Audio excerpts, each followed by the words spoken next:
So at the age of 15, I was kicked out by my secondary school. I turned to join a gangster. I was introduced to drug. At the age of 16, I started taking drug.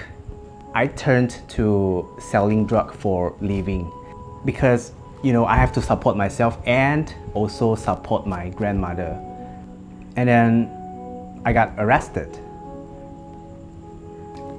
I got arrested by cops. I got arrested by narcotics. I was being charged by carrying a lot of drugs because it was overload. It was against the law.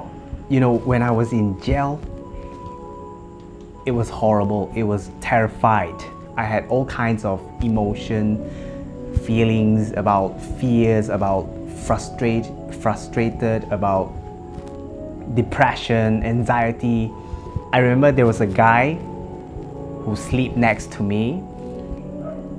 He was sent into prison because he was charged by killing someone.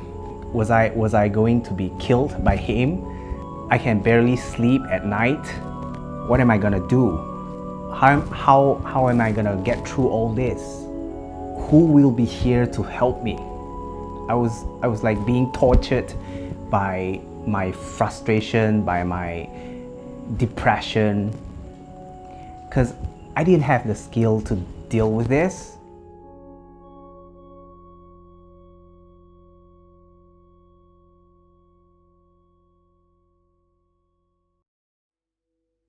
My parents, who is unable to accept the fact that he is an autism child. So we've been struggling to that issue for 20 years. Especially living in Sabah, we were not aware the proper method how to deal with this situation, and it caused a lot of trouble to us. In that short period of 1 year, everything in our life changed with the mindset that we were given a chance to explore. There wasn't any type of support we can get from here in terms of our situation. The problem is not my brother, the problem is us. While actually my brother is just another normal child with different type of mentality. So if we can just accept that mentality, we just know how to deal with it, it will be easier for all of us. So we have this very Asian mentality that having a special child is something very embarrassing. Up until now, Sabah still have this mentality. Telling people you have mental issue, having depression, actually cause most of the people who hear your story to back out from your life. So at the end, right, the people who have mental problem, when they spoke out their problem, they're not actually being treated or being given support.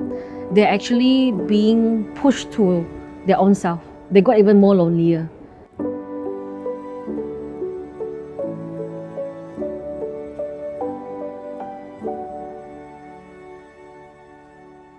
Being in an Asian family, Asian culture, some will say gay and lesbian is not really accepted.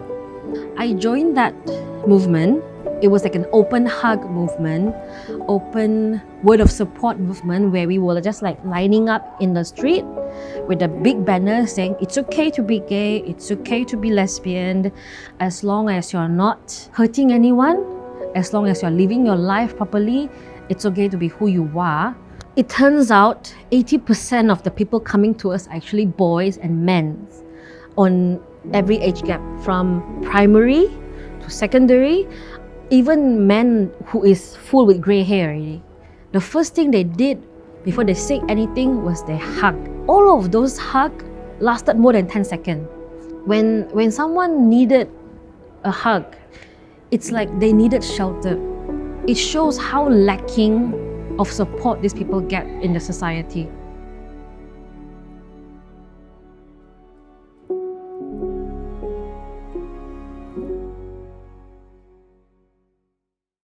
Know who I am and why am I here, it didn't work out until a car accident that almost got me killed. Men are not allowed to be emotional in this society.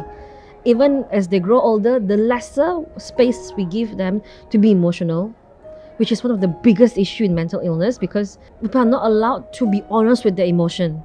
They're not allowed to face their emotion. They're not allowed to speak about their emotion. And when they speak about it, people judge them. When I was inside the car, when I was driving, and suddenly I hit something and the car flied, all the scene in your life that the person that you treasure a lot, your family members, and your teacher, your friends, and those beautiful scenes, it all flowed in front of me. If that situation were to happen on me, my parents wouldn't react that way. They will know that I'm a girl, I'm a female, and things like this can make me very fragile, and they'll take more consideration just because I'm a female.